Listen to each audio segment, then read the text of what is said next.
Hi, this is Tom Mura from World Class Coaching with another in our series of animated drills. A couple of weeks ago, I shared a warm-up exercise for shooting that worked really well outdoors. This week, I want to talk about one that I use indoors.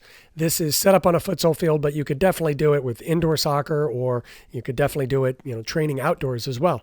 It's a very basic setup, but you can do a lot of different things with it. So the way I start this is by having a pass from the inline out to a target player up top. Then this pass is then made to the player on the inside. All right, we've got a target player here in the middle. And then this target player will turn from this center position and then turn to finish on goal here. So we'll end up with a shot on target after a turn. So we'll just multiply that only once. We'll get rid of that one. It's really easy copying stuff here in the Planet Training software. It's just pretty much select it and click a copy button, and it does that for you. So we've got a pass out from the inline into a target player. That target player then turns inside and takes a shot.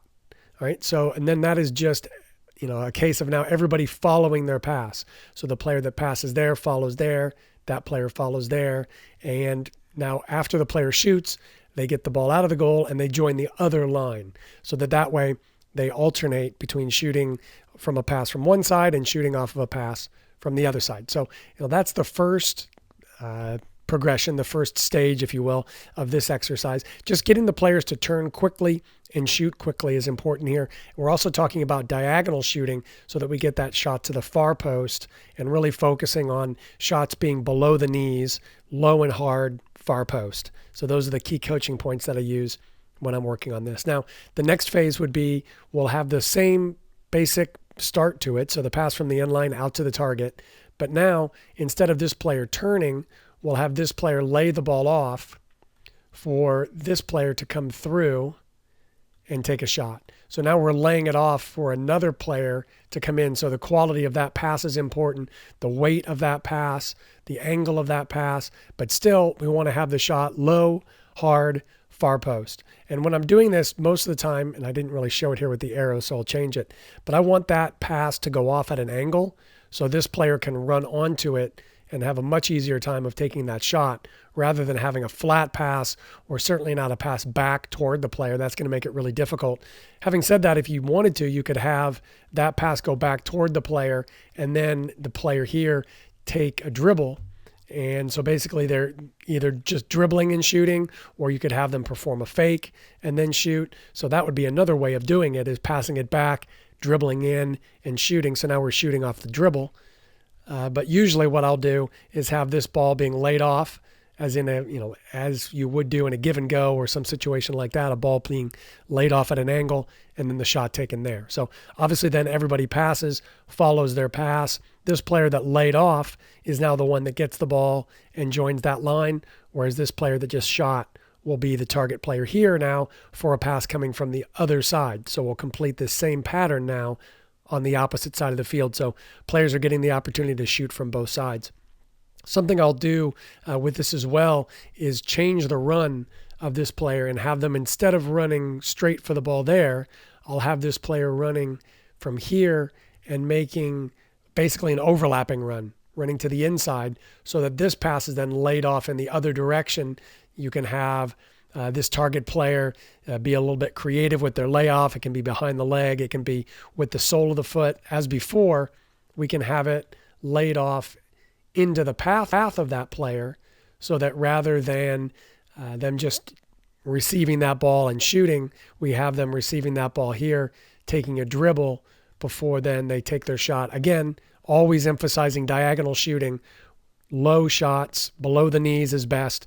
Low, far post, and hard is what we're looking for from our shots in this situation. So there's a couple of different progressions you can use off of the target player.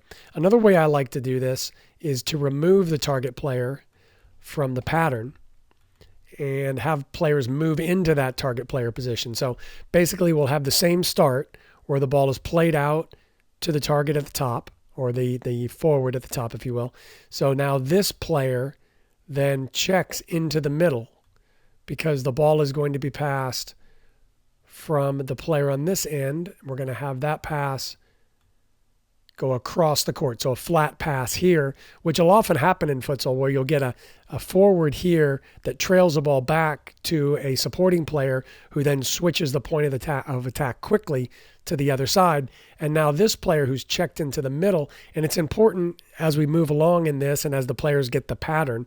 I always want to teach the pattern first, but once they understand the pattern, it's important they understand the timing.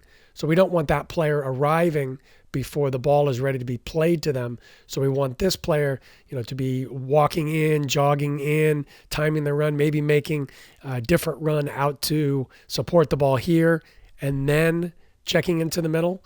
So we could have that be a little bit different here. We could have them check toward the ball that they passed and then come off at an angle to receive the ball as it switched to the other side. So when that's switched to the other side, now it's laid off for the player that just completed the pass, and that player will then run in and have the shot.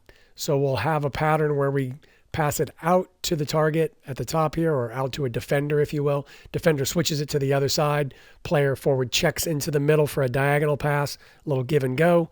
And then we finish off again, as we are with all of these, with low, hard, diagonal shots to the far post. So those are a couple of patterns here. And again, obviously, you would complete this same pattern on the other side of the field. Something you can also do, and it's maybe for slightly more advanced players or players that have done this pattern over and over, now you can add this third player run toward the back post.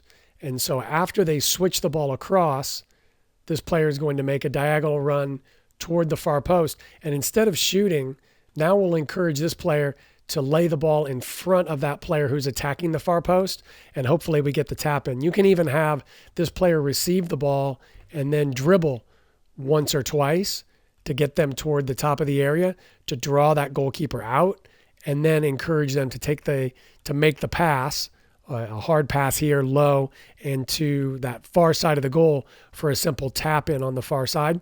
You'll see a lot of very good goals in futsal scored this way, where you've got the goalkeeper drawn out and then you've got a player supporting and getting there to the back post for the tap in. So our rotation for this one goes where the player that passed it here then goes into the middle, but they're going to take the spot of the player who just shot. So we're going to rotate from this spot to the player who's checked into the middle, and now they're going to join that spot there, because now we're going to complete this same pattern from the other side. So after the player here has finished off the play with the tap-in goal, they need to run back to get to their spot, because this same pattern is going to occur on the other side, so that we have those passes being completed in the same manner and those runs in the same manner. We're just doing it on the opposite side to allow for players to receive the ball on both sides, use both feet. But it's important that this player gets back after they finish. So it's a little more complicated, and at first this player will forget to get back quickly, or if they don't forget to get back, or if they get back slowly, now we're forcing this player to wait for them before they can complete the pattern on the other side. So it's really important that everybody's aware and everybody's thinking that after they finish with one job, then they have to hustle back. After they finished here at the far post, they've got to run back and get in their spot so that they're ready to receive that ball. When it's switched from this side, it's played out, and then it's played across for the player to run diagonal into the middle. And now we have all those same patterns going again, with the ball being played here, the player running through to receive it, then this player coming in on that far post, either to finish off the tap in or finish off a rebound off of the goalkeeper. So that's a really simple pattern that works great indoors. Obviously, you could use it for outdoors or for small-sided games. If you've got teams playing 7v7, 9v9 soccer,